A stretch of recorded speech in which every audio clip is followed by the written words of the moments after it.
Turkiyadagi ko'krak operatsiyasidan keyin mamlakat doktorim juda ham katta dozada gormon dorilar buyurdi va men u dorilarni sxema bo'yicha 3 oydan 1 yilgacha ichishim kerak edi. Organizmimda gormonal narusheniyadan keyin vesim oshishni boshladi. Juda ham chuqurlikka tushdim. O'zimdan ko'nglim to'lmaslikni boshladi. O'zimcha har xil diyetalar qilib ko'rdim, lekin bari befoyda edi. Oxiri oshqozon operatsiyasini qildiraman deb ahd qildim, lekin shu paytda Alloh menga Shahzoda opamni uchrashtirdi. Ularning programmalari bilan enal mahsulotlarini ichishni boshladim.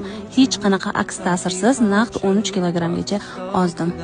Boshida qo'rqib Turkiyadagi doktorimdan bu mahsulotlarni ichsam bo'ladimi deb so'radim.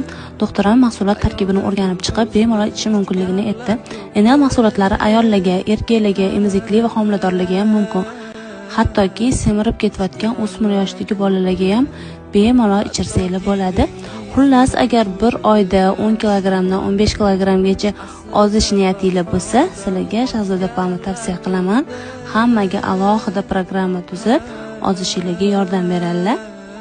Ozish jarayonida umuman soch to'kilmaydi, tirnoqlaringiz sinib ketmaydi. Hamma vitaminlarga to'yingan holda maza qilib bemalol ozib olishingiz mumkin. Mana o'zimni ham do-posle videolarimni ko'rishingiz mumkin. Juda ham katta natijani qo'lga kiritdim. Xudoga shukr, hozir o'zimdan davolliyman, ko'rinishimdan ham.